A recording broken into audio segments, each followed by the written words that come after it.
natin si GB ng Cool Pals. Okay, ang goal po ng Cool Pals ay makapag-uwi ng total cash prize na 200,000. At syempre, panalo rin ng 20,000 na napiling charity. Ano ba napili ninyo, GB? Mabuhay Deseret Foundation. There you go. At this point, si Muman ay nasa waiting area. Hindi na tayo naririnig sa likod. It's time for Fast Money. Give me 20 seconds on the clock, please. In Filipino, anong salitang nagsisimula sa letter M ang pwedeng mag-describe sa sawa? Go. Mahaba. Ano ang aksidenteng nalulunok ng tao? Coin.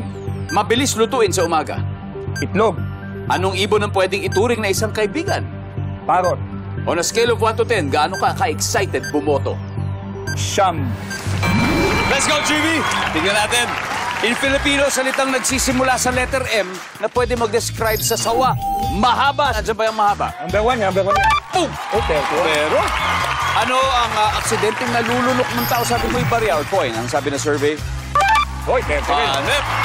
Mabilis lutuin sa umaga. Sabi mo itlog. Survey? Wow! Deseret. Anong ibon ang pwede ituring na isang kaibigan? Parot. Ang sabi na survey? Hanep! 41. On a scale of 1 to 10, gano'n ka-excited bumoto? Sabi mo siyam. Survey? Wow! 57 to go. GB? Hanep. Let's welcome back, Muman. Muman, sa tingin mo, mga ilang puntos kaya binigay ni GB sa'yo? 195. Almost. 143. Wow. So guys, you need 57 na lang. Halos konti na lang. Halos wala na nga eh. So ngayon, nakikita na ng mga manonood ang sagot ni GB. Give me 25 seconds on the clock. In Filipino, anong salitang nagsisimula sa letter M ang pwedeng mag-describe sa sawa? Go. Malaki. Ano ang aksidenteng nalulunok ng tao? Candy. Mabilis lutuin sa umaga. Itlog. Sinangag. Anong ibon ang pwedeng ituring na isang kaibigan? Loro. Bukod sa loro. Maya. On a scale of 1 to 10, gaano ka-excited bumoto? 9. Bukod sa 9. 10. Alright, we're done. Let's do it. On a scale of 1 to 10, gaano ka-excited bumoto? Sabi mo, syempre 10. Malapit pa sa Mayo. Darating na halalan. Nandyan ba ang 10? Tara. Ang top answer ay 5. 5 ang top answer natin dito. Anong ibon ang pwedeng ituring na isang kaibigan? Sabi mo yung Maya. Ang sabi ng survey, okay. Ang top answer ay parot o loro. Yan ang top answer. Mabilis lutuin sa umaga. Sinangag. Ang sabi ng survey, meron. Ang top answer, itlog. 29 to go.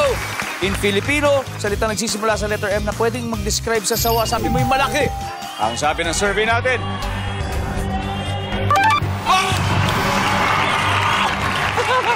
ang top answer ay mahaba. Top answer, siyam na lang. Ano ang aksidenteng nalulunok ng tao? Ang sabi mo, candy. Isipin mo yung coin, ang taas na ng coin eh. Tapos candy. So parang nakuha na ba ng coin lahat ng 100 answers natin? 9 points lang, please. Pagbigyan niyo ba kami? Nandyan ba ang candy for 200,000 pesos?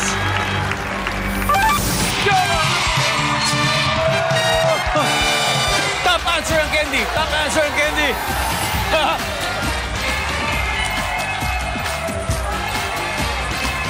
Roger! Wow! Congratulations!